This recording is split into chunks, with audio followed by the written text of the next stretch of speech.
Oh my.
Characters who have reached a level of power that sets them high above the ordinary populace and make them special even among adventurers, creating effects that were previously impossible, and confronting threats to whole regions and continents. The fate of the world, or even the fundamental order of the multiverse, might hang in the balance.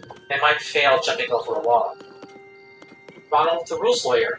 In Dungeons & Dragons history, throughout all of its editions, it has been a level-based system, and as you leveled up, your numbers got bigger. In 2012, they started designing the 5th edition of the game. The project was then called D&D Next, and they put out this article outlining what they called bounded accuracy, where the numbers do not necessarily go up as you level up. This had admirable goals and remains popular to this day among many dungeon masters. I remember reading this article at the time and being impressed by it. I had been GMing Pathfinder 1st Edition based on D&D 3rd Edition for a few years, and I had seen the problems that bounded accuracy sought to solve. And so I had a positive impression of bounded accuracy for many years, including in 2018 when the playtest for Pathfinder 2nd Edition came out, and it added your entire level to every major statistic of yours. And I remember being ambivalent about that. In fact, I'm sharing on the screen a post I put in the Paizo forums in my former iteration, the Rot Grub, where I shared that I initially hated the idea of adding your level to everything. And I was still ambivalent about adding your entire level to your statistics. Needless to say, I've been won over since. D&D 5th Edition came out with bounded accuracy, seeking to accomplish a set of things in that article which we're about to go over, and made a set of promises that I don't think it delivered on. And I'm reminded of a very cool museum that I went to as a kid in San Francisco called the Exploratorium, which had this illusion. It looked like you could touch this metal coil. It was completely three-dimensional, but when you reached out and tried to touch it, it wasn't there. And I think that it's a good analogy to bounded accuracy. It promises to do a set of things. It looks like there are no problems with it. However, I think it's illusory in two ways. I think that the way it's implemented by the designers is sloppy, and also it creates some problems that are not intended or not desirable for many teams.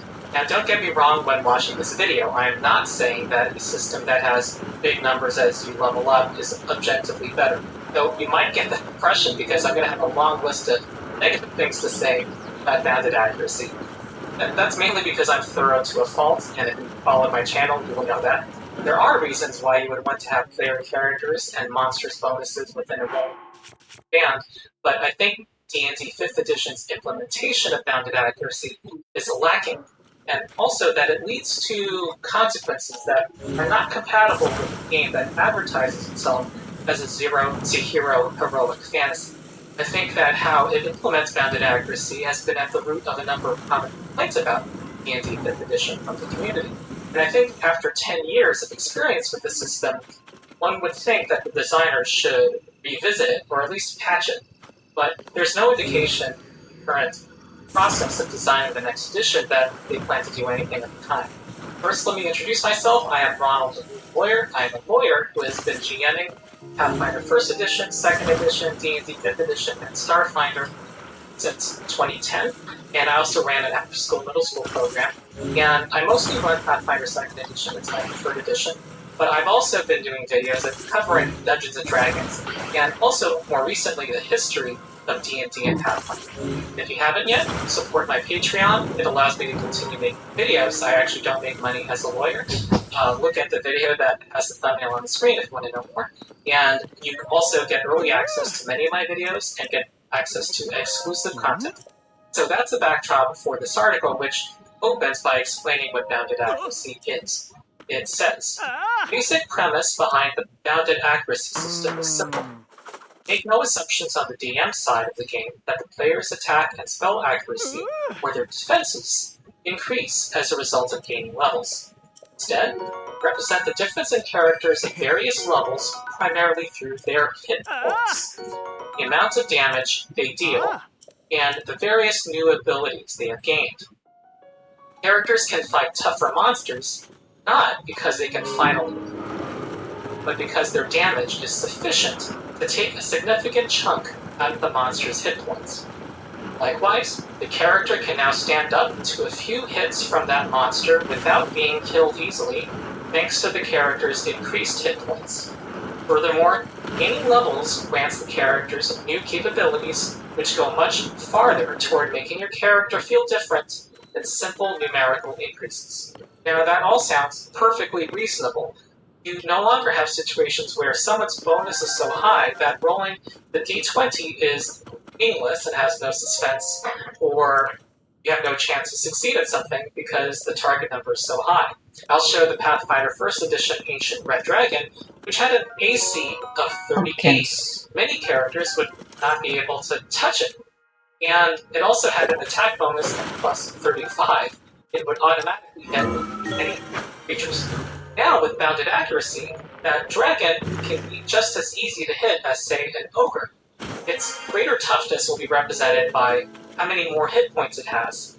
At the same time, it has no greater chance to hit you than that ogre, but its greater strength is represented by doing a lot more damage. The article then goes over why this is good for the game, and I will now summarize their arguments. The goals of bounded accuracy include removing the pressure on the Dungeon Master to have to escalate the math as the players level up. It improves realism to not have to present Yikes, I feel bad for this guy's ever pop. stronger doors to break down, or ever stronger monsters to encounter. Town guards don't suddenly get tougher because the party is leveled up either. And because they stay consistent over time, the party, as it gets better at things, can feel a sense of progression, as they are better able to overcome these static numbers. Lower level or lower CR monsters can stay relevant. The article says that the DM's monster roster expands, never contracts.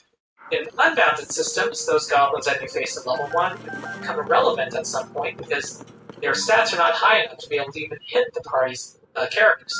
But in a bounded accuracy system, the lower level monsters continue to be useful to the DM, just in greater numbers. And it gives an example of a first level party handling 4 goblins at a time, and a 5th level party handling 12 of them. And you assume that as they continue to level up, you would just get a greater number of goblins. Another benefit is avoiding the feeling of a treadmill, of advancing but staying in place. In unbounded systems, leveling up, increase your numbers, and So did the monsters' numbers. And in fact, there was also a pressure to improve your gear so that you get what we call the Big Six in 3rd edition D&D and 1st edition Pathfinder, having pluses to your weapon, your armor, your shield, so that you can keep up math. Now, the article argues getting a +1 to something actually means you are better at something. Because the numbers are fixed and static, that +1 to your sword will actually increase your likelihood of hitting monsters. Banded accuracy also allows non-specialists to participate in scenes. Basically, DMs felt pressured to escalate math to challenge the specialist in the party whose number advanced in unbounded systems, but that had the effect of icing out those who were not specializing and boosting up the numbers to the wazoo. Bounded accuracy would also make the system easier to adjudicate, easier to improvise the difficulty numbers with DCs of various challenges. Because the numbers are not escalating wildly, after a short period of DMing, DMs should gain a clear sense of how to assign DCs to various tasks. A DC of 15 is a mildly difficult check, and the DM can start to associate these values with in-world difficulties. So after some time, you can say with confidence what the DC number is of balancing across a rickety bridge with breaking planks. The DM would also not be saddled down by the fact that somewhere in the rulebooks, the DC of a task is codified. You can avoid a situation where a player rolls a 17 and knows that that's enough to break down an iron-bound wooden door and objects if the DM says it doesn't succeed. Bounded accuracy also allows for more kinds of encounters and adventures, and it gives a couple of examples. Are facing a dragon that's terrorizing the countryside, you can rally the town to your side and outfit the guards with bows and arrows. And this cuts both ways. Hordes of orcs can challenge a higher level party. And I'll say that all of this was part of 5th edition's effort to bring back everybody who had been pushed away by Dungeons & Dragons over the previous several years with 4th edition. It was to invite everyone who liked all the previous editions back and say that this was a returning to its roots. In a way, to roll back from how rules-dense and crunchy and codified 3rd and 4th edition of D&D were, and to say, well, you, the DM, are empowered to make things up as you go along, and you'll now have more freedom to just tell a story, and not be saddled by all this math that's getting in the way, and also some power gaming players who are purposefully breaking the math and busting your encounters. To which I will next say that D&D 5th edition only superficially harkens back to older editions of the game, and this will be surprising to some. It was clear from the article that they wanted to make it so that DMs could have a more naturalistic approach to designing dungeons and wilderness areas, that you don't have to scale everything to the party's level because level has been taken into the equation. And a lot of official modules for 5th edition are, first of all, republications of older modules and revamping of them, but also a lot of them feature sandbox areas where you could walk into an encounter that's much stronger than party or much weaker. The article's example of rallying the town guard to take on the dragon suggests this more sandbox-like play, where you can take on things that are much higher level than you, that you can't do in a straight-up fight, but you can find creative ways to take on. So 5th edition has the appearance of revitalizing this old-school style of play, but I think it's important to separate bounded accuracy from that, because, in fact, old-school D&D did not have this at all. D&D 5th edition is the outlier in this regard. What you're looking at is the Matrix in original Dungeons & Dragons from 1974, where your level advancement as a fighting man, as they were called, was kind of in lockstep with your rare accuracy to hit creatures.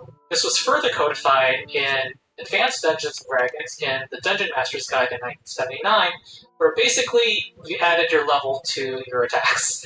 If you look at this chart and did what many people take advantage of the Blood Moon. Allowed every level up to increase the fighter's Fun fact, in both Breath of the Wild and in this game, Fifth edition is if you cook during a Blood Moon, parentheses implementation. You're guaranteed to get crits, critical successes on your cooking.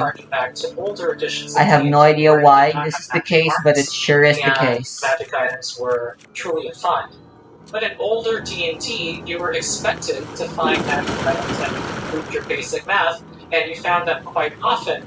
In fact, in Keep on the Borderlands, perhaps the most played module of all time, which is included in every starter box of D&D for many years, the module awarded these magic items, and there's a lot of them, to player characters in an adventure that spanned levels 1 through 3, and that includes 2 suits of plate mail +1 and a sword +2. Alright, so how does 5th edition implement bounded accuracy? Well, basics are these. First, it lowers the automatic increase to your statistics that you gain from leveling. Instead of 3rd edition fighters effectively adding their level to their accuracy, every class starts with a proficiency bonus of +2 at level 1, which only goes up to +6. It only increases by 4 over the course of the 20 levels. Also, ability scores like Strength, Dexterity, Charisma cannot go any higher than 20. So the highest modifier you can get from an ability score is +5. There are a few ways to improve your armor class. In fact, making armor class predictable was one of the goals that they had, according to the article. Also, the game is balanced, designs its monsters and challenges around the assumption that the party does not have any magic items. This is borne out by the Dungeon Master's Guide section on creating monsters, which has this chart that shows the expected statistics for creatures of various challenge ratings. And it has save DCs of monster special abilities, and it increases pretty much in lockstep. You can see it goes up by 1 at 4th level when classes get an ability boost, and again at 5th level when their proficiency bonus increases. Next, D&D 5th edition reduces the sheer number of bonuses that you can add Time for the to blimp. your statistics, which was kind of out of control in 3rd edition and to some extent 4th edition and Pathfinder 1st edition. Instead of lots of +1s and +2s everywhere, a lot of these get folded into advantage and disadvantage system. Advantage does not stack to itself. There are definite positive effects with how D&D 5th edition bounded accuracy, not the least of which is reducing the sheer number of floating modifiers that you have to track in combat, and also removing the phenomenon of many players building their character and winning at character creation because they have a +40 in thievery or stealth, for example. Bounded accuracy made it so that, to some extent, your decisions in combat are as important, if not more, than the ones you made at character creation or advancement. However, bounded accuracy in 5th edition makes promises it does not deliver on and has consequences that many tables won't like. One promise is that the map is actually not capped a number of ways. First, it doesn't seem to follow a system. The Dungeon Master's Guide has this chart of monster statistics. The attack bonuses go up gradually, and armor class goes up kind of at the same rate, and then caps at 19. Stops increasing at 19. This all looks fine and good. The problem is that D&D 5th edition does not follow this chart. It's just here so you can grab the balloon in case. By Blog of Holding that is called The 5e Monster Creation Guidelines Are Wrong. And in it, they did a meta-analysis of the monsters in the Monster Manual and compared their statistics to what the chart we just looked at recommends. The armor class of monsters do not cap at 19, go above 19. Hit points are substantially lower than what's in that chart. And I think this is an occasion to return to this chart, which I would argue has a flaw, because the attack bonuses of monsters continue to escalate while defenses don't. The fact that for player characters and monsters, armor class is not affected by the proficiency bonus, while other stats are, destabilizes the system. It's to unpredictable and perhaps undesired results. And the monsters in the Monster Manual outpace even that, and get more accurate compared to the static armor class of player characters, and that is why many players feel like they fall behind, because they do monster accuracy. We know from the article that the designers intended the game to be balanced around the party not having magic items, but This discrepancy that I just pointed out means that the Dungeon Master would be remiss not to give magic armor and magic shields, especially to frontliner characters who are going to be hit by those ancient red dragons, that that's a necessary part of advancement in 5e. The article also tested out whether people who designed the monsters in the monster manual adhered to the DMD's guidelines for things like give more hit points if the monster has a lower armor class, and vice versa. They found no correlation and adherence to their own guidelines there. Similarly, there was no difference at all between the damage output of beefy and glass jawed monsters. Whatever system produced this chart, they're not following it. And it's not clear. In fact, the article's analysis suggests that they don't have a system in place of it. And that's also evidenced by the fact that after 10 years, they haven't revised this chart in any way. This deviation from a previous plan is related to the next way in which the map is not bounded in 5e, which is that there's little quality control on bonuses to keep the map within predictable parameters. With bounded accuracy, the designers wanted to prevent players from just automatically succeeding by stacking bonuses. The article made clear that they wanted some things to be difficult to achieve, off limits, so that you had to gain abilities to achieve them. It talks about having to bypass a solid adamantine door encrusted with ancient runes. It says that if players have the means of breaking it down, it's because they pursued player options that make that so, not simply a side effect of continuing to adventure. Their idea was that you're supposed to, over some time, gain abilities that enable you to eventually bypass that door. But we're about to see that nearly impossible tasks as defined by the game, see 30 tasks, can be achieved by level 1 characters by stacking bonuses. On the one hand, 5th edition reduced the sheer number of things that give you numerical bonuses and folded a lot of the rest into advantage. But advantage is pretty easy to get if you can find those ways to do it. And also, those bonuses that you can find, they can stack with each other without limit. Let's begin with an attack roll. A first level fighter makes a longbow attack. That fighter will have a dexterity of +3, efficiency bonus of +2. And they have the archery fighting style, which gives them another +2. If there is a peace domain, Oh my god, I just noticed it's in Fahrenheit. They can cast Bless, adding a d4, and use their Emboldening Bond ability. That's cringe. And add another d4. At level 1, this cleric can get both of these bonuses for an entire combat 2 times per day. And that's a good number of times per day. And together, they're already giving the archer a +12 bonus to attack. If they have a bard in the party, that bard can add another d6 with bardic inspiration. And when that fighter reaches level 3 and become a battle master, they can add a superiority die and its precision attack to add another d8. Now, a level 3 fighter's bonus is +20. And by there's one right there, dang it. ways to get advantage on these +20 attack rolls. Can use inspiration.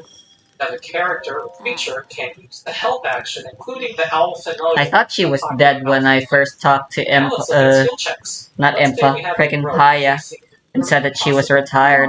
By the legendary locksmith who's trying to pick it. This is a level 1 rogue. Has custom lineage, the popular option from Tasha's Conjurer, thing that gives them a feat at level 1. Who takes the skill expert feat, letting them boost their dexterity to +4. They also have the expertise class feature, letting them have a +4 in proficiency with thieves tools. And the bard is singing while they're picking the slots, so add a d6. And the cleric is casting guidance, adding a d4. Meanwhile, the peace domain is what they have, and they're using a Emboldening Bond. And this together adds to a +16.5 bonus. When you chart it out, that level 1 character has a 37.5% chance of succeeding at this nearly impossible lock. If the Apologies in advance, Lady Impa. Is not that hard to get. This chance increases to 59.6%. Now, there's an argument that this is working as intended. It's achieving a goal from the article. Your statistic on your piece of paper is not winning the day. It is the actions you take, the decisions you make, that's creating this bonus that's so high. However, some of these things are so basic and repeatable that this task is arguably too easy. Succeeding at tasks is reduced, in final analysis often, to conserving your resources for the right time of day. And if you run out of such a resource, make a long rest. Some of these bonuses that you get don't even need a daily resource. And this leads to the common complaint that many dungeon masters have that they have trouble challenging their players. And that includes the adventuring day problem, the pressure to have encounter after encounter, or challenge after challenge within a single day in order to use the party's resources and make failure possible. But also, 5e's lack of controlling its bonuses is not limited to those that.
What?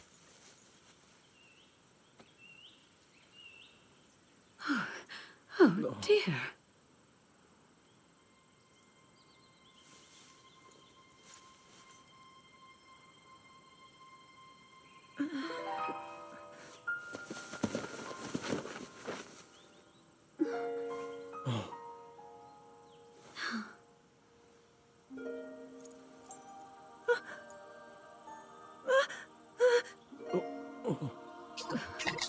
Where am I?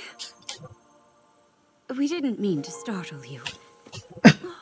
I'm sorry. It's okay. My name is Sonia.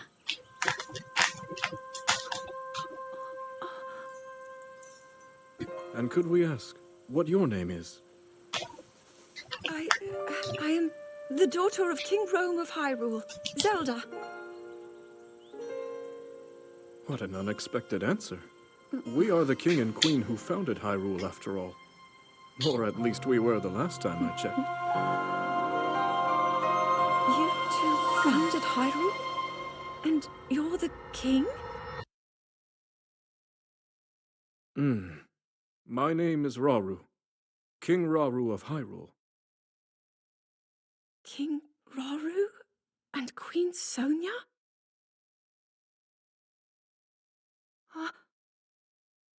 But that must mean...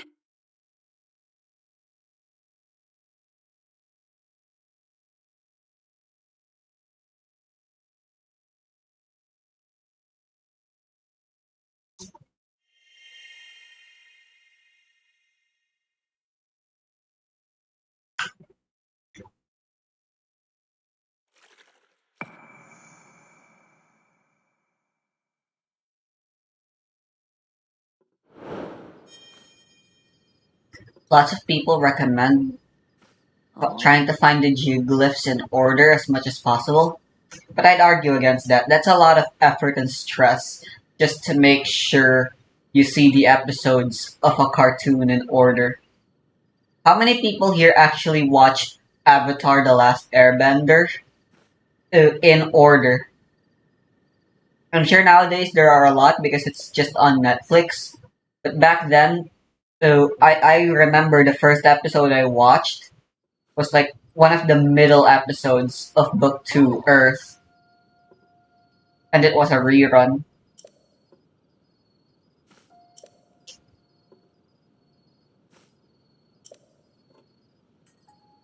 It keeps things more mysterious. It's good that Tears of the Kingdom tries to take a more linear approach into the story. in the cutscenes, unlike in Breath of the Wild. But I don't think that's meant to encourage you to try to do the geoglyphs in order. Although, due to the fact that the first cutscene we see, we're kind of intended to see is this, and it also shows us the very first cutscene, seems to suggest that even the game wants us to do things in order, which I don't like. For one, the first cutscene I think is really lame because it pretty much confirms immediately right away where Zelda is and destroys the mystery. Although granted, you could argue that's the same regardless of what memory you see first.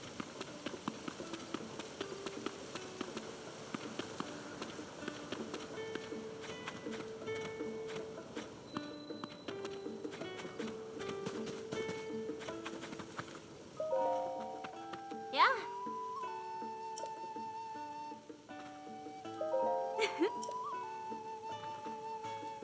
But yeah, in Breath of the Wild, the first cutscene, the first memory that I remember seeing was the one on your way to the Gerudo Desert. It was straight up my first memory at the time, when I was basically already halfway through the game.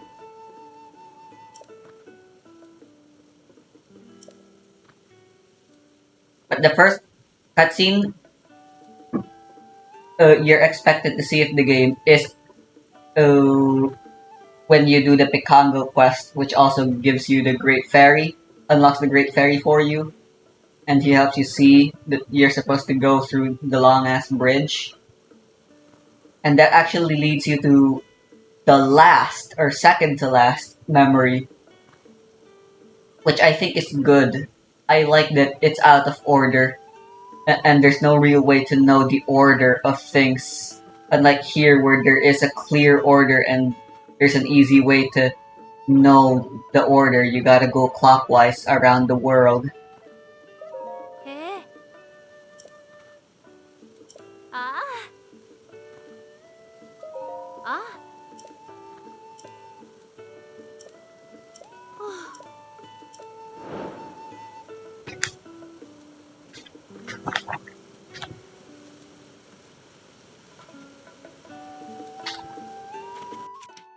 Right, I can fix this very easily.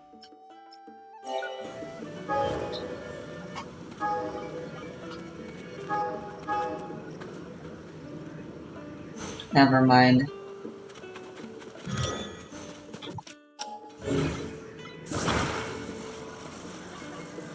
Never mind, there's literally wheels right here.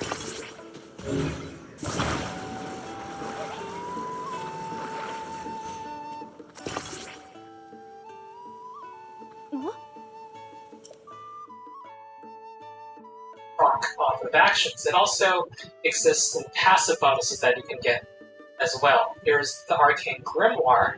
It's a magic item from Tasha's Cauldron of Everything. This is only an uncommon magic item, the +1 version, and it gives that +1 to spell attack rolls and saving throw DCs of wizard spells. There's another item called Amulet of the Devout, which operates much in the same way, and you would think from the name that it is limited to cleric spells, but actually it's not. It's a bonus to spell attack rolls, and it does require attunement by a cleric or a paladin, but a caster can fix that with a level dip. If one runs these rules as written, you can get 2 uncommon items that give you a collective +2 to your spell attack rolls and DCs. And it doesn't stop there. There are +3 versions of each. This stacking of bonuses undermines the Yeah, so it's nice that you can see recipes. You have a history of your recipes now. And Unlike in the original, where you're just expected to memorize I things. just focused on Pathfinder 2E. That's one of the things people consider the problem I'm sure that there are other in systems the that original also Breath of the have Wild. quality control when it comes to their math that I'm less familiar with. Especially since But there yeah, are a lot more Pathfinder complicated downs its math, which stuff is for a you to surprising statement make in because this its game. bonuses can get really big. It has a variant rule that kind of accomplishes what Bounded Accuracy is trying to get, called Proficiency Without Level. And I'm going to put it up on the screen. Basically, you see a level 16 creature.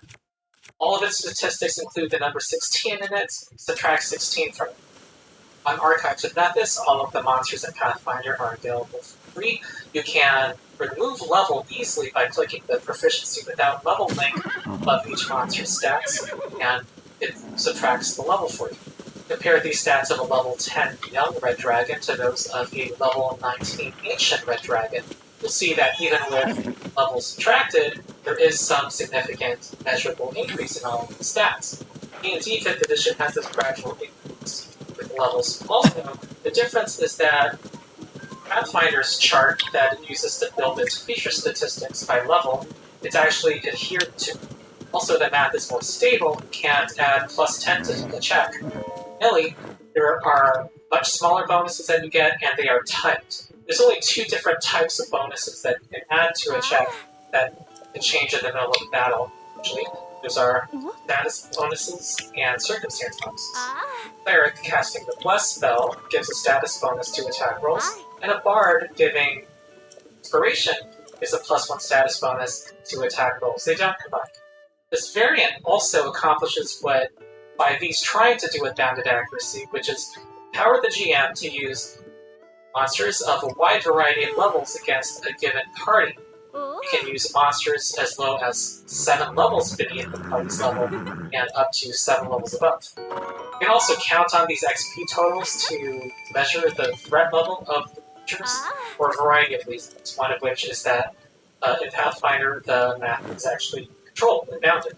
Another way 5th edition's implementation of Bounded Accuracy falls short of its goals is its all-or-nothing proficiency. She named her horse a ship name leads of to us. undesirable math as you get to higher levels. One of the problems Bounded Accuracy was supposed to solve was to remove situations where you're going to pretty much auto-succeed or auto-fail, because your bonus was so high or so low. If you want your in-game decisions to matter, you want there to be a fair chance of success or failure on rolls that players can affect. This was an issue in 3rd edition D&D and also Pathfinder 1st edition. Every class had good saves and bad saves. The fighter had a good fortitude save, and everything else was bad. And this meant that by the time you were level 20, there was a gap of 6 between the 2 saving throws in the bonuses they got from the fighter. 5th edition kept the same gap between good and bad saving throws with its proficiency system. The proficiency bonus goes up to +6, and when you're not proficient in something, you will get a +0. Also, for saving throws, you have 6 of them, 1 for each of your ability scores. So every class is going to fall behind on those saving throws they're not proficient in. And meanwhile, the save DCs of monster special abilities continue to go up and up as you deal with higher CR monsters. One particularly stark example is the Frightful Presence ability of Many Dragons. The Ancient Red Dragon, which is challenge rating 24, makes creatures frightened who are within 120 feet fail on a DC 21 Wisdom saving throw. And the frightened condition is very debilitating. They have disadvantage on attack rolls against the creature, and they cannot willingly move closer to it.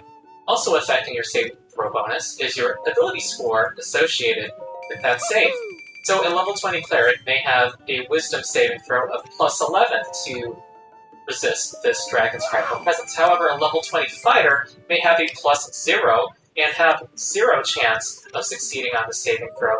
Not even a natural 20 lets you succeed on the save according to 5e's rules. And 5th edition is unique in the history of D&D in tying your saving throws to each of your 6 ability scores. And every class makes you proficient in only 2 of those 6 saving throws. So most of your saving throws you're going to be very bad at higher levels. 3rd and 4th edition reduced this to Fortitude, Reflex, and Will, which is a fewer number of bases you have to cover, and also arguably more intuitive. Fortitude has to do with physical toughness, Reflex is dodging, getting out of the way, Will is mental defenses. It's well known in 5e that some of these saving throws are more used than others, and you can be surprised sometimes by what will be targeted, which can feel very bad when you have some weak saving throws, which you will. For example, let's say a level 20 fighter is on an extra-planar adventure, and has invested in their wisdom, and maybe even taken a feat, to be proficient in their wisdom saving throw to avoid things like Dragon's Frightful Presence ability. However, an enemy spellcaster may cast Banishment on that fighter, which calls for a Charisma saving throw, and that fighter may have a -1 modifier on their saving throw. When they fail, they are banished to their home plane and cannot come back. And also, it's only a 4th level spell. A relatively low threat spellcaster can banish this high level fighter back home. Now some will say, well, this makes sense. Charisma is your willpower, but I don't know, why not just merge Wisdom and Charisma together somehow, which is what 4th edition did. Your higher stat between Wisdom and Charisma determined your bonus for your will saving throw. And we remember from the Bounded Accuracy article that the goal of the designers was to not make it so that just your stats on your character sheet determine your success or failure, your decisions in-game. And here we have your stats on your character sheet. Beetle talks so much determining more whether in this you game. pretty much fail. Not sure how to This, feel of course, about it. extends to monsters, which have very good saving throws and very bad saving throws. A notorious example is the legendary Tarrasque, a challenge rating. Since you're more likely to buy stuff from him, I know I'm more likely to buy stuff from him. Can take down. Unlike in the However, previous it has game. a dexterity saving throw of only +0. So if you have enough spellcasters to get past the sexual resistance who will cast the web spell, you can pretty much tie the Tarrasque to the ground. And Restrained is a very strong debuff. It cannot move, it has... I never saw a reason to buy anything from Beetle. Against it have advantage. Until there were some mods that let us buy weapons from him. Okay, sure, it has advantage on saving throws against spells, but let's take a typical level 17 caster. Yeah, I can't with wait DC for 19. mods to reach the same level as Breath of the Wild. Fail, because they need to roll a natural 19. Maybe even better. And if that spellcaster has a couple of our uncommon magic items that we saw earlier to boost their DC, then the Tarrasque has 0 chance. Yeah, imagine a Relics of the Past These type big gaps in the mod. map are just not necessary. Sure, it can For do this a game, that'd strength be check great. to try to bust out, but that uses its only action, and also because of bounded accuracy, Oh, its strength Elle's bonus speed is only 3. +10, and so it has She only could be 50% faster. chance of breaking out. Another what I would call a downside, which leads to a result not desired on many tables, is that level 1 characters can do pretty impossible things in Let me come back we later. see that the designers intended this. The article shows a more relaxed attitude towards player characters, breaking them out. Say as much. I want to upgrade It my says, horse. We, the designers, make no assumptions on the DM side of the game about increased accuracy of defenses. This does not mean that the players do not gain bonuses to accuracy and defenses. In addition to the passive math improvements that come with adventuring, the player characters can, from the get-go, do spells and tactics that vastly bend the math in the party's favor. Players can then do what the game classifies as nearly impossible tasks. Nearly impossible is a DC of 30, and it's the highest DC that the game contemplates happening. Now, some tables may be fine with players being able to make decisions to secure a win. However, it does introduce 2 problems, which I'll now describe. First, a Dungeon Master has a hard time challenging a party that uses tools like these, and as they level up, they get more tools of this nature, making it harder and harder to challenge them. Second, this exacerbates a complaint that many 5e players have, that they don't really feel the significance of leveling up. Level 20 characters can fail at things that level 1 characters can't succeed at. Here are the rules for jumping. The default rule is that to clear a low obstacle that is no taller than a quarter of the jump's distance, you need to succeed on a DC 10 athletics check. Now, if you're a level 20 rogue in this game with a 10 strength, that means you have a 50-50 chance to fail at jumping over a 2 or 3 meter high obstacle. This, to some people, might look like a mistake. However, the Dungeon Master's Guide spells out that this is exactly what they intended. This is from page 238 of the Dungeon Master's Guide. They say that a DC 30 check is nearly impossible for most low-level characters. So for others, it's not nearly impossible. Meanwhile, a 20th level character with proficiency and a relevant ability score of 20 still needs a 19 or 20 on the die roll to succeed at that. I have Mace Horn. It then goes on to say that this is good for verisimilitude, the believability of it within the fantasy world. An Iron Banded door with Dang. a DC of 17 is just as tough to Well, break whatever, why as not? a I'll go level fight that Lionel. first, and it might still be a challenge for a party consisting of heroes without great strength scores. But this violates what many people expect.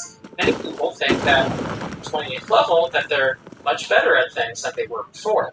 They want to be badass by that time. And this counters one of the stated goals in the article, which said that when you get better at something, it means you actually get better at something.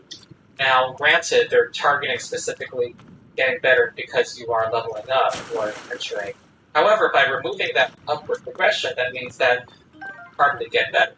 And there's a pretty good Reddit post I found, it's up on the screen, that says that bounded accuracy can hinder verisimilitude in places, where a 20th level fighter with maximum strength of 20 can have a 15% chance of failing at a DC 15 athletics check. They write, that actually seems more outrageous to me, especially since this is the guy with enough HP to fall off a cliff and get back up a few times per day. One more example is that a 15th level fighter is going to be barely better than a 5th level fighter at athletics checks. And this gets exacerbated because the system gives you very few ways to improve your skills. I also would challenge the assumption in the article that people want math to be flat in terms of accuracy and defenses. Alright, sure, they want challenges in the environment like busting down an iron banded door to have the same number at higher levels as at lower levels, which by the way does not require bounded accuracy to make that true. But anyway, they extend the logic to combat ability of higher level monsters like dragons and titans. They argue that it's easier to understand armor classes, the number you need to roll to hit something, if it stays static even as you level up. They say it right in the article. Under the bounded accuracy system, a DM can describe a hobgoblin chainmail, and no matter what the level of the characters, a player can reasonably guess that the hobgoblin's AC is around 15. Yeah, I still want the weapon shop in this game. Matches up to mechanical expectations. Not materials, just Eventually, bases. players will see chainmail or armor or plate mail in-game and have an instinctive response to how tough I'm fine with those still this being gets reflected in D&D's armor purely chart. from You monsters. see that 18 is the armor class you get wearing plate mail armor, and you see that 18 is the upper end of how high your AC can be as a player character. This means that a level 5 fighter wearing plate mail is just as easy to hit as a level 15 fighter. However, I think many players expect that higher level creatures are just better at fighting, and the designers are a bit disdainful towards that idea. This is from the article. They say, characters can fight tougher monsters, not because they can finally hit them. That were a ridiculous idea. But higher level creatures are not just better at withstanding punishment, they're also more skillful at avoiding and negating blows, or delivering them more deftly. And there's a quirk in the monster building guidelines in D&D 5e. Attack bonuses of higher CR creatures continue to scale up and get more and more accurate. Meanwhile, players' armor classes are staying pretty static, and that means that high-level fighters, which will be facing higher CR creatures, let's be real, they will, are going to tend to be hit more and more often. And there's actually a feeling of regression as you level up and face higher-level monsters. Now, this could be countered somewhat if the DM awards you with magic armor and shields. However, this is a system that's telling those DMs that they're not really required. And that, by the way, is one of the byproducts of bounded accuracy, telling DMs to be stingy with magic items. But this goes against what has been one of the primary appeals of D&D since the earliest days. Besides the leveling up, the other appeal of dungeon delving has historically been that thrill of finding magical items, guarded by very jealous and powerful creatures. The Dungeon Master's Guide has DMs placing treasures through random determination. It includes a table where if you start a character at a higher level, even a level 16 character only has 2 uncommon magic items. Here's the chart from Xanathar's Guide to Everything. Major magic items, one example of which is a magical sword, +1 sword. For a typical adventuring party, you only give 2 such items to them in their first 4 levels. Also, you can only attune to 3 magical items, according to the rules. But again, people like magical items, and I'm going to show again the list of magical items you find in Keep on the Borderlands, the very popular early D&D module that gave all of these magical items during the first 3 levels of experience. Another goal of bounded accuracy was to prevent low CR monsters from becoming obsolete. However, that's still true to a great extent, at least in how D&D 5th edition. They outline their goal right here in the article. Say, the DM's monster roster expands, never contracts. As the characters gain levels, the lower level monsters continue to be useful to the DM just with numbers. While we might fight only 4 goblins at a time at first level, we might take on 12 of them at 5th level without breaking a sweat.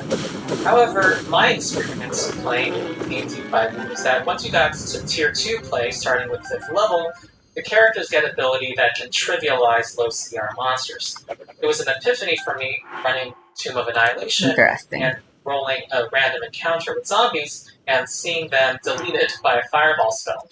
And definitely by tiers 3 and 4, PCs will have many abilities to simply note hordes of goblins. In fact, a common piece of advice to 5e DMs is if you think that an encounter is going to pose no challenge to the party, to simply hand-wave it and narrate it. And to which I say, if that's true, then bounded accuracy is not doing its job, and the problem was not simply in the numbers. So no, I don't think bounded accuracy succeeds at keeping low CR monsters challenging, with a few notable exceptions. The article continues. Since the monsters don't lose the ability to hit the player characters, the DM can continue to increase the number of monsters instead of needing to design or find whole new monsters. And this leads to our next problem, which is that harder encounters become slogs, and this gets truer and truer as you get into higher levels. Now, I don't think I need to convince anybody that running a battle with 20 goblins is going to be tedious. And forgive me for using my Pathfinder 2e experience consistently and frequently, but it's the one I'm most familiar with. But Pathfinder 2e has a mechanic, and I wouldn't be surprised if other systems do, called troops that emulates large numbers of low-level creatures in a single stat block that the Game Master can run that challenges a significantly higher level party. While 5e is limiting itself to expressing higher challenge by increasing its hit points and not with other tools like increasing armor class. So we have things like the Frost Giant, a monster that is sometimes called the sack of hit points by 5e players and DMs, and that phrase, sack of hit points, is a common complaint against 5e monsters because of this phenomenon. Now, granted, that complaint is directed at some stat blocks that don't have many interesting abilities. But also, it's this phenomenon of an armor class that's relatively low. Again, it's our predictable number that the article promised us at 15 for Patchwork Armor, but they have this huge number of 148, and you're chipping away at that stack of hit points with every strike you make. And because the AC you have to hit is pretty low, and there's so many hit points for you to chip away at, that leads to a slog. But also, and I don't think this is because it's bounded accuracy, I think it's because of how 5e implements it, a stronger creature doing more damage is usually expressed in just having more attacks. So fighters get to do up to 9 attacks per round eventually, and other martial characters are just afforded more attacks. And they resemble more and more the Maryland Demon, the 6-armed demon that has as many attacks. This high number of attacks actually makes combat more predictable, because you're not going to have big swings of luck. The rolls you make, the more you're going to gear towards an average. And this exacerbates the feeling of the slog. There's less excitement. One of the most common pieces of advice you'll find in videos and articles to make D&D combat less boring is to have players do things that are not dealing damage, giving them obstacles in the environment, or giving them alternative goals in the combat.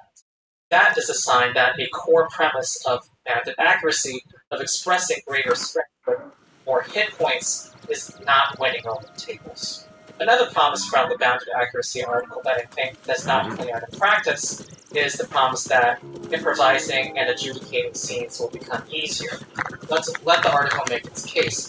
It says that bounded accuracy makes it easier to DM and easier to adjudicate scenes. After a short period of DMing, DM should gain a clear sense of how to assign DCs to various tasks. If the DM knows that for most characters, a DC of 15 is a mildly difficult check, then the DM starts to associate DC values with in-world difficulties. Thus, when it comes time to improvise, a link has been created between the difficulty of the challenge in the world, balancing as you run across this pretty tough due to breaking planks, especially if you're not a local character, and the target number. Since those target numbers don't change, the longer a DM runs his or her game, the easier it is going to be to set quick target numbers. Improvise monster attack Megan. Bonus... again. How difficult tasks are ceases to be a moving target under a bounded accuracy system.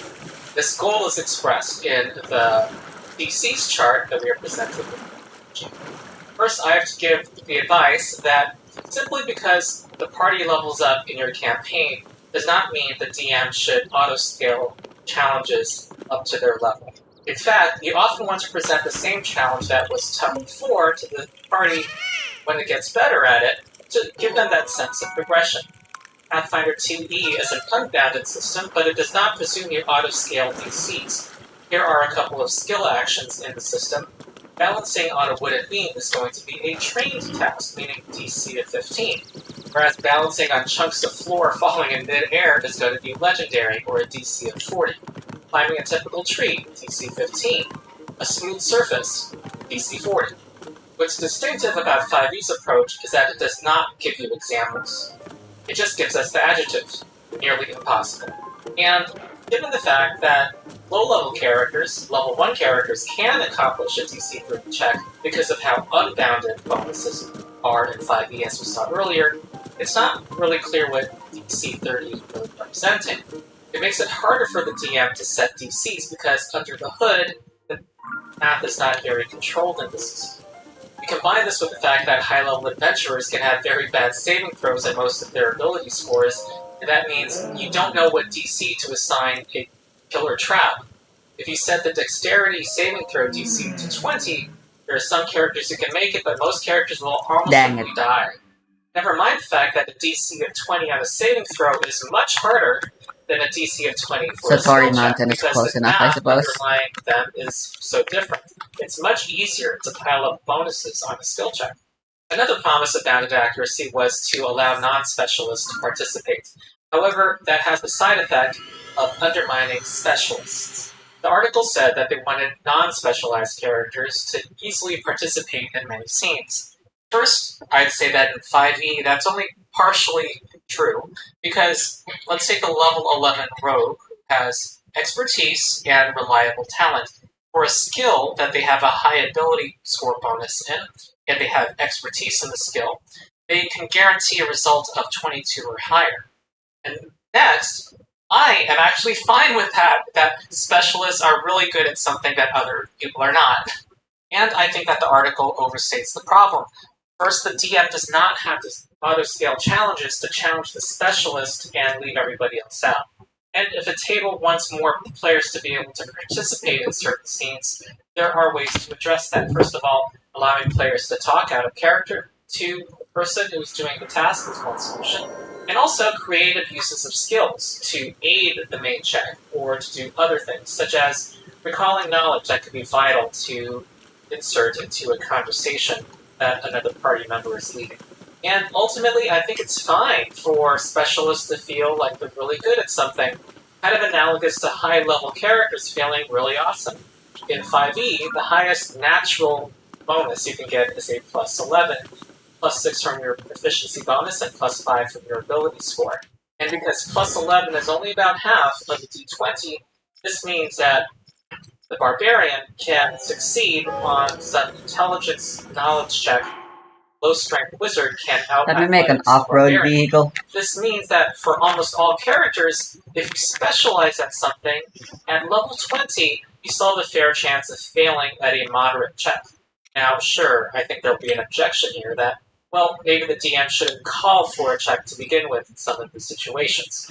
But there are just some situations where you kind of need to allow everybody to roll the check. Let's say everybody under pressure needs to balance across a narrow beam over a chasm to get to the other side. Sure, you can set the DC to 15, but a character who started as a circus performer and now is a master thief only has a plus 10 and has a fair chance of failing, while somebody in plate armor makes it across. Now, maybe you can hand wave it so that that circus performer thief auto-succeeds, but at that point you're fighting the system. Why not just have a system that allows you to have higher bonuses? And my last thing on my list is that verisimilitude suffers under bounded accuracy. I've gone through the example of how you can't really have some tasks that are beyond the reach of new adventurers, and you can't make it so that some simple tasks cannot be failed by experienced specialists. I'll just take this occasion to use an example from the article. It says that as the player characters level up, that there's no need to make the door they face then a solid adamantine door encrusted with ancient runes would pose a moderate challenge to those characters. Taking the Dungeon Master Guide's rules at face value, busting down this door is a DC of 30. But that's something that can be accomplished with a level 1 party. And those same level 1 characters can still insta-die to, say, 15 or 20 points of damage. How do you explain that? By flattening the math, bounded accuracy creates this hard-to-believe world where impossible sounding things can be done by any new adventurer. I think it just makes sense that in a world that there are tasks that new adventurers simply can't do, like climbing a smooth surface, while somebody who is a master thief who can climb a smooth surface does not have a chance of failing at climbing a rope. Alright, some final thoughts. Bounded accuracy accomplishes things that are good for many tables. Tables that want to have a flatter power curve in their world. Characters who are more grounded and not a tier above other mortals, who can still be hit by goblins. The article's example, it allows a low-level party to rally a town to their side and take down a fearsome dragon. To which I ask, is this desirable in D&D? For some tables, the answer is yes. But for a significant number of tables, I don't think so.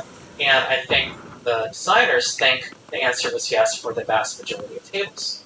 First, the usual modern style of play involves high-level characters taking on Fine, I'm big using threats stick. like ancient dragons on their own in a fight that's Even though I only have a little challenging bit of but them fair for them, right in which now. they take the dragon head-on. A style of game that, in the OSR community, is often called combat as sport. Many players want to be the big damn heroes, the elite adventurers that bring the dragon down. But if that city can be handled by a set of town guards, why involve adventurers at all? For some tables, that challenges their suspension of disbelief. Second, fights that involve many low-level creatures taking on a high-level threat, that fight is either going to be trivialized or devolve into a slog. And third, and most importantly, many people want the zero-to-hero fantasy. And that's something that D&D embraced from its beginning years. And this was what Caleb Harrington's video is about. Most gamers, I would say, especially people who come from RPGs from video games, want and look forward to that feeling of advancement. They want to have exciting things to look forward to when they level up. And they don't want, when they're level 20, to be challenged by a group of goblins. Bounded accuracy flattens progression. It might seem exciting at first when you reach 5th level that you can take on a CR10 or higher creature. However, by the time you get to level 10 and take down your first CR18 creature, there's not much higher you can go. Bounded accuracy, by saying you can do pretty much anything at low levels, means that there's no point in Fuck being off. And similarly, people want magic items. As I said, from D&D's earliest years, it has been one of the main appeals. And bounded accuracy is also behind the common complaint that DMs have that they can't challenge their mid to high level players. But does an unbounded system mean that you can win with math and trivialize the d20 roll? Well, I think it's important to not conflate two different things. Lessening or removing the effect of leveling up is different from controlling the math of your system. 5th edition is bounded in that you cannot get a plus 30 in a skill because you've leveled up and gotten some feats and magic items. But it's unbounded in that you can trivialize tasks, even at low level, as we've shown in this video. Pathfinder 2e, meanwhile, is unbounded in that you add your level to your statistics if you're trained or better, and you can increase that bonus even further by becoming up to Legendary. If you're level 20 and Legendary in something, you add a plus 28. That's before your ability score. But it's more bounded in that outside of those things, there are strict limits on how you can modify that stat. There's only a few types of bonuses you can add. You're not able It's to a lot pile on slower, but it plus can 10 handle bonuses. rougher terrain a lot easier. Meanwhile, higher level monsters that you encounter, their numbers are scaling up also. the D20 stays relevant at all levels, which was So one of the in goals places of Bounded where there's Actors. just more Does that hills mean and that rough an unbounded terrain, system feels these like a are treadmill going where to genuinely players be never feel faster progression? ultimately. Well, I would say, first, that there is a treadmill in an unbounded system, and that that's not necessarily bad. Remember that the GM can always and should present lower level tasks to a high level party so they can sense how much better they've gotten. And remember that many players want to do greater things that they couldn't before. They want to face a whole mob of ogres that used to be a difficult single boss before. You just don't want to make the mistake of just presenting larger statistics. You want abilities to scale up also. And I'm just going to show on the screen a level 20 monster from Pathfinder, where if you target a creature, they can switch places with a party member and have the attack target the party member instead. That's just cool. Matt Colville has a couple of videos, one on action-oriented monsters and another on using D&D 4th edition monsters to liven up your 5e combat, in which he emphasizes memorable abilities to convey the fantasy of your creature. And that is what you want to do with high-level monsters. You want higher-level monsters to be appropriately more epic and awesome. One of the complaints of 5e is that some monsters just seem like She lower seems Sierra pretty monster fast but with more hit points. on the handle. 5e, by avoiding the treadmill of attack and defense statistics going higher, have replaced it with another treadmill, which hit points go higher. And this treadmill is one that some tables will find actually less interesting. And I think that the problem of presenting ever-escalating challenges in earlier systems can't be separated from the fact that it was kind of harder to just run higher level campaigns, period, in those early systems. The tools were imperfect because the math was not controlled. 3rd edition D&D and Pathfinder 1st edition had both unbounded accuracy and unbounded bonuses. It made encounter balancing difficult, and 4th edition D&D and Pathfinder 2nd edition have accomplished to a great extent making level mean level. And you can point to, say, a TC of 20, and know that a level 1 party will have a difficult time of it, a level 5 party has a good chance of succeeding, and a level 15 party, they're just going to trivialize it. It's nice to have accurate tools so that you can present a fair challenge to a high-level party, I'm afraid of while always this having the force option despawning. to not scale to their level. D&D since I 2000, can teleport and 3rd anytime edition, I would later. say, has Wait, yeah, this is increased the mountain power with the fantasy, best increased the horses, power isn't it? of characters. And I would say that D&D wanted to walk back from that. There's no stable over there anymore, if I'm correct. And one of the things I've always called 5e is the So are the compromise horse edition. spawns actually still the Wizards of same? Coast, in its desperation to bring back And players their who stats left along with it? edition, wanted to bring back players of all previous editions and all different playstyles under one big tent. And so it has tried to do several things at once, and arguably too many things at once. Sometimes things that are kind of at odds with each other. On the one hand, Bounded Accuracy says no to some characters being a cut above others. It wants non-specialists to participate. On the other hand, it promises that you will grow from apprentice adventurers at Tier 1 to becoming characters who have reached a level of power that sets them high above the ordinary populace and make them special even among adventurers. Creating effects that were It previously looks so impossible weird not having a tower and there. confronting threats to whole regions and continents. And in Tier 4, the fate of the world or even the Why did it fundamental howl and rules why of did life it even hang in the disappear, balance, you know? and it might fail jumping over a log. It appeals to verisimilitude by saying that even high-level adventurers can be hit by goblin arrows. But in the end, it says there are superheroes and legendary monsters anyway. It just represents them with huge amounts of HP. It tells DMs that they can challenge high-level characters with large numbers of goblins. At the same time, it tells players that they can decimate large numbers of goblins with their increased power. Oh It damn. assumes no magic items, but then designs monsters where whether you have a magic item makes a huge difference in how hard they are. And then leaves it to the DM to decide when to give magic items and to deal with the volatile consequences. D&D 5e is trying to have its cake and eat it too. Wizards of the Coast tries to serve several masters at once, and that's why I say D&D's bounded accuracy is a lie. It doesn't fully carry it through, and what it promises... I don't like how this emulator doesn't allow you to just use the keyboard. Promises balance and order to the system, as if lowering numbers is enough. But there's more work to do than that. It's like But I can use the 5e mouse. is supposedly rules light. It I'll might call her appear Psycho, rules light, at least to some people, but since that's what she is. system. Ironically, The impression that it is not rules light actually what she is, relies though. on Oh, DM doing the heavy lifting.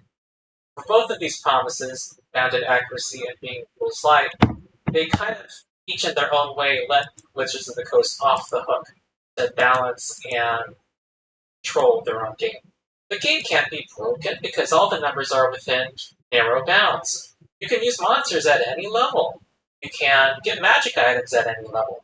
There's no need for guidelines on when to get magic weapons and magic armor, even though it has a huge effect on the difficulty of monsters. Bounded accuracy is like a PR slogan. It promises the DM that they don't have to worry about balance, when in fact how 5e implements bounded accuracy makes it significantly harder. It's like a coat of paint. It might have been colorful and vibrant in 2014, but 10 years later, after 10 years of experience, the paint has started to fade. So, that's it. So in the comments, I would only request that people be don't use the kind and keyboard, I respectful guess. to each other, because there are, again, legitimate reasons why many tables want and should have a flatter power curve in their games. And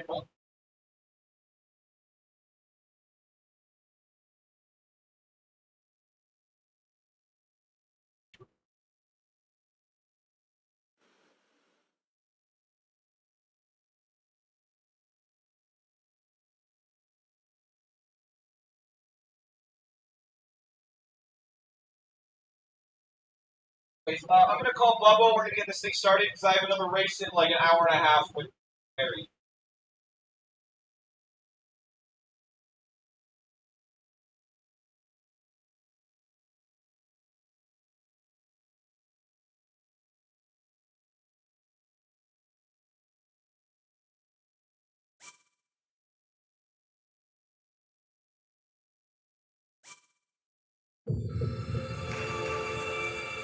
Oh, howdy.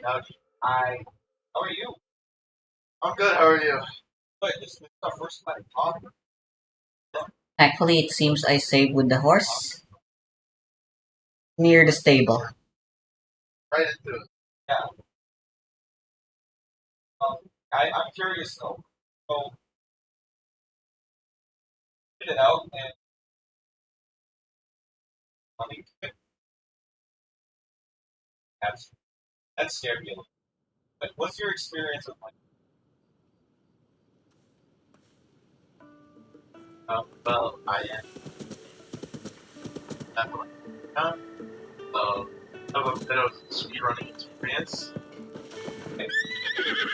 Yeah, I've also been playing the game since 2010.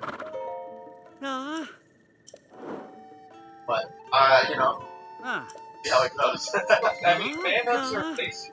Like, I glorified speedrun. I mean, it's like high pressure, always about stuff.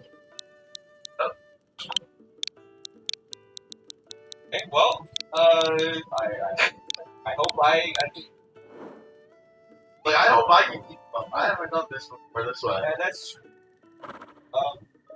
I'm just like, no, I'll sit back.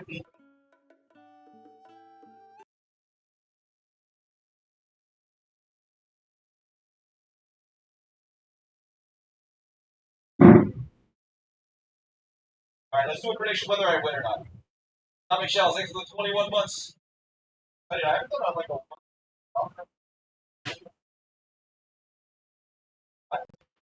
so I've been doing a lot of team lockouts. I'm the person that just like,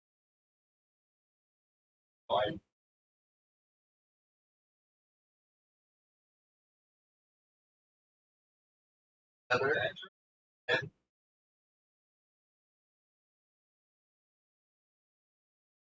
oh, things. Playing in 119.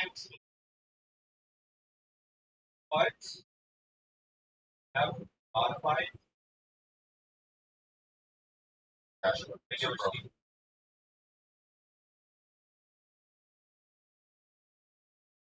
Uh,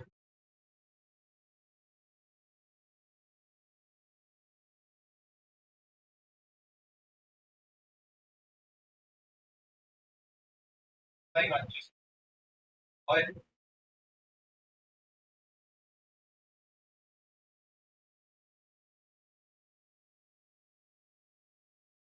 That is. So, I'll go to my chat on the title. Instead of one title here.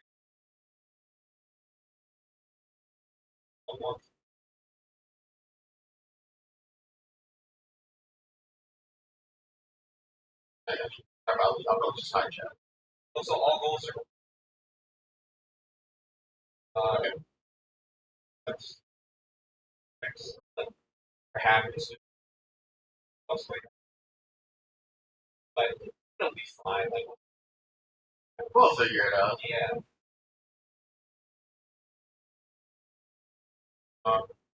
Yeah, what's the button to pull up? Button. You can read that up. Oh yeah. Also, F. Oh, that is nice. Yeah. Yes.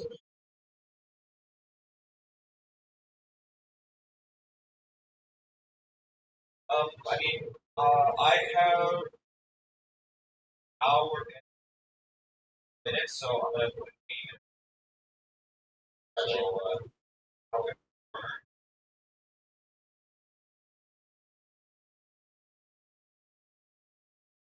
I sequence or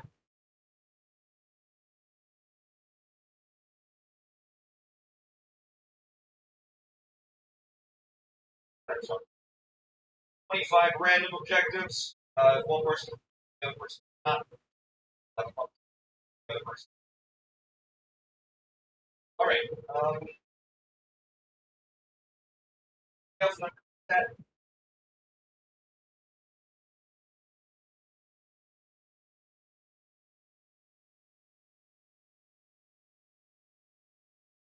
Oh, wait. All right. I'll start.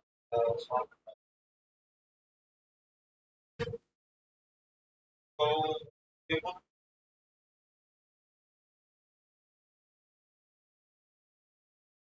Oh, it crashed again. What's up with that? Oh yeah, in chat, I will be blue, he will be orange. His perspective, he is orange. I will be that. Alright, here we go. 3. I need this. Background is too quiet. I always have it. Game.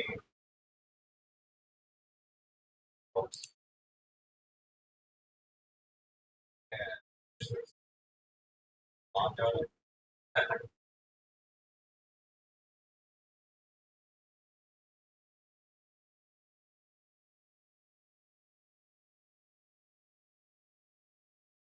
Alright, here we go. Kill the other player. This dude is the lockout pro. What are you gonna do? Just kill the other player? Come on. It's literally a manhunt, guys. Okay. No tools, beat chicken, but also the opponent obtains seeds. I'm gonna let him kill me, but he's gonna get seeds in the process, I think. Bubbles on partners, we can't squad stream chat, so you'll just have to go watch his perspective. Get absorption, golden apple. There was the rune portal over there.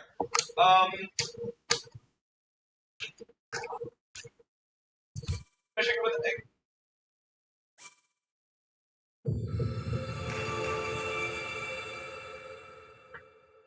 Yeah, I think so. Oh, wait, never mind. Going?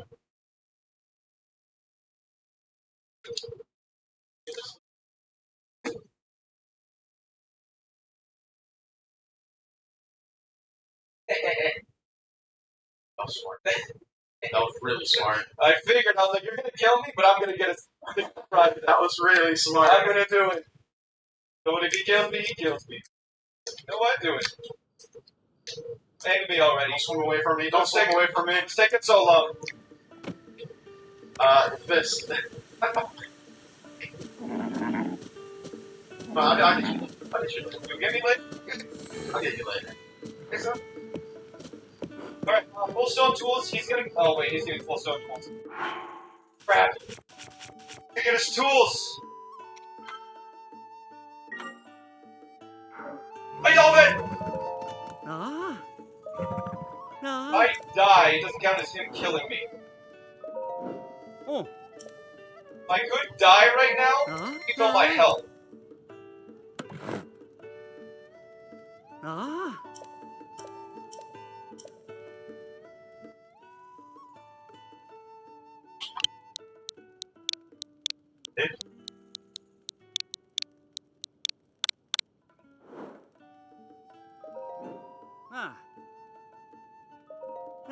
Ah, dang it. The pickaxe comes in clutch. Where were you at? 2.5. Ah, I just need one more hit! Hey, alright, that's fine, that's fine. We'll kill him once he starts getting stone. And I'm still actually thrown off about that scene play you got me with. That was crazy. Yeah, I had to... Something. Don't tell me it's gonna crash again.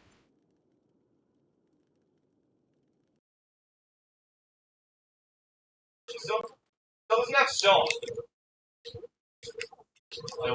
Why? I can get to him before he does all of the stone.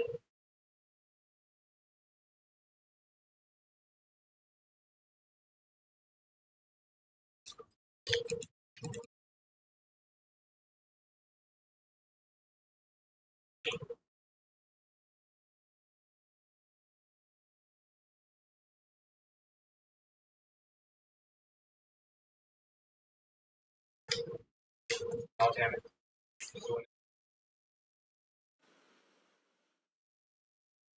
Ah!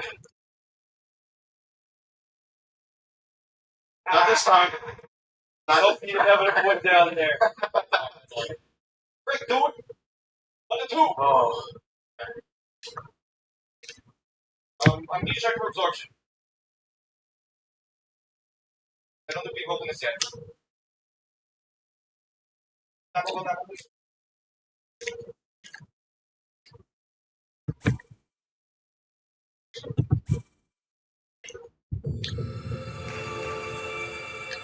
Okay.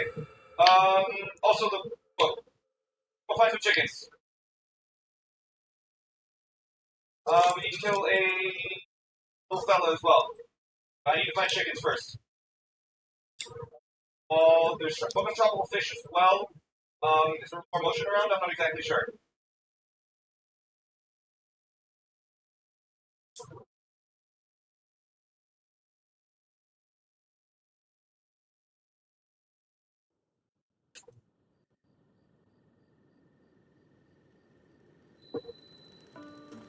A shooting star. What the hell?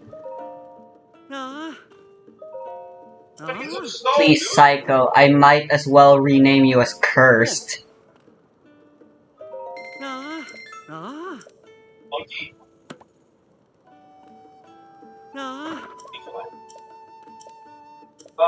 Any chicken, cows, chickens. I'd like to kill them. Let's kill, a cow for leather. Here. Meat.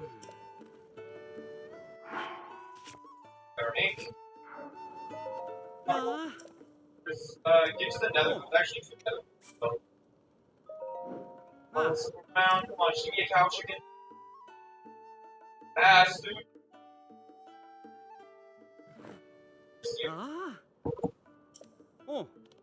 Chicken.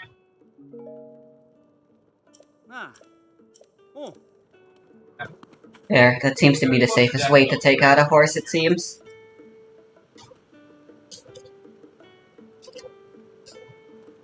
I don't know that one. No, that one's oh, no. Yeah. There,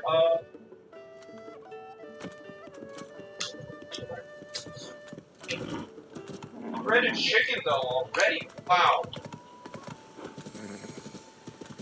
You got a plan? My best. I mean, you killed one cow, man. Yeah, I was, my plan was, I was looking. I was like,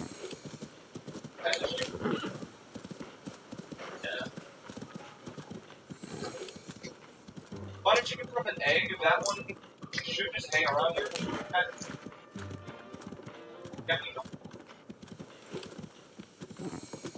Ow, though. That's the thing right now. I need one leather. One leather.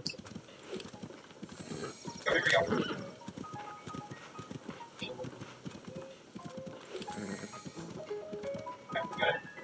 Okay.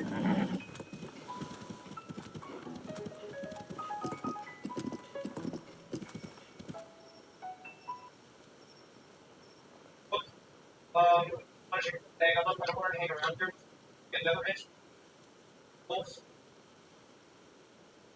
I don't know why I was eating. Why did he? Oh, the items and armor. Oh my god. I think I'm just gonna run a little bit and see if I can find a village.